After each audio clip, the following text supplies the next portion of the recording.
ದಕ್ಷಿಣ ಭಾರತದ ಪ್ರಯಾಗ್ರಾಜ್ ಎಂದೇ ಪ್ರಸಿದ್ಧಿ ಪಡೆದಿರುವ ತಿರುಮಕೂಡಲು ನರಸೀಪುರದ ತ್ರಿವೇಣಿ ಸಂಗಮದಲ್ಲಿ ಇಂದಿನಿಂದ 3 ದಿನಗಳ ಕುಂಭಮೇಳ ಆರಂಭಗೊಂಡಿದ್ದು, ಮೈಸೂರಿನ ಆದಿಚುಂಚನಗಿರಿ ಶಾಖಾ ಮಠದ ಸೋಮನಾಥೇಶ್ವರ ಸ್ವಾಮೀಜಿ, ಕಾಗಿನೆಲೆ ಮಠದ ನಿರಂಜನಾನಂದಪುರಿ ಸ್ವಾಮೀಜಿ, ಕೈಲಾಸಾನಂದ ಮಠದ ಜಯೇಂದ್ರಪುರಿ ಸ್ವಾಮೀಜಿ ಸೇರಿದಂತೆ ಮತ್ತಿತರರು ಕುಂಭಮೇಳಕ್ಕೆ ಚಾಲನೆ ನೀಡಿದರು. ಕಾವೇರಿ, ಕಪಿಲಾ, ಗುಪ್ತಗಾಮಿನಿ ಸ್ಫಟಿಕ ಸರೋವರ ಕೂಡುವ ತ್ರಿವೇಣಿ ಸಂಗಮದಲ್ಲಿ ಹಲವು ಭಕ್ತರು ಪುಣ್ಯಸ್ನಾನ ಮಾಡಿದರು.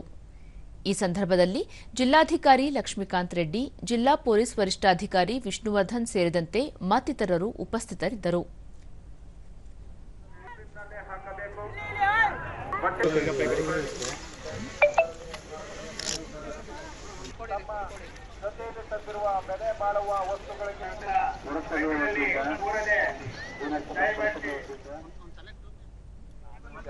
ಬಳಿಕ ಲಕ್ಷ್ಮೀಕಾಂತ್ ರೆಡ್ಡಿ, 6 ವರ್ಷಗಳ ಬಳಿಕ 3 ದಿನಗಳ ಕುಂಭಮೇಳ ನಡೆಯುತ್ತಿದ್ದು, ರಾಜ್ಯ ಸರ್ಕಾರ ಮತ್ತು ಜಿಲ್ಲಾಡಳಿತದ ವತಿಯಿಂದ ಎಲ್ಲ ವ್ಯವಸ್ಥೆ ಮಾಡಲಾಗಿದೆ. ಜನರು ಪುಣ್ಯ ಸ್ನಾನ ಮಾಡಲು ಅವಕಾಶ ಕಲ್ಪಿಸಲಾಗಿದೆ ಎಂದರು. ನಮ್ಮ ಫೈರ್ ಡಿಪಾರ್ಟ್ಮೆಂಟ್ ವತಿಯಿಂದ ಸೇಫ್ಟಿ ಬೋಟ್ಸ್ ಆಗಿರ್ಬೋದು, ಸ್ವಿಮ್ಮರ್ಸ್ ಆಗಿರ್ಬೋದು, ಯಾರಿಗೆ ಯಾವುದೇ ಕಷ್ಟ ಆದರೂ ಸಹ ಒಂದು ಕಾಪಾಡೋದಕ್ಕೆ ಎಲ್ಲ ತರಹದ ರಕ್ಷಣಾ ವ್ಯವಸ್ಥೆ ಆಗಿದೆ. ವಿಷ್ಣುವರ್ಧನ್, ಭಕ್ತರಿಗೆ ಯಾವುದೇ ತೊಂದರೆಯಾಗದಂತೆ ಅಗತ್ಯ ಮುನ್ನೆಚ್ಚರಿಕಾ ಕ್ರಮ ಕೈಗೊಳ್ಳಲಾಗಿದೆ ಎಂದು ಹೇಳಿದರು.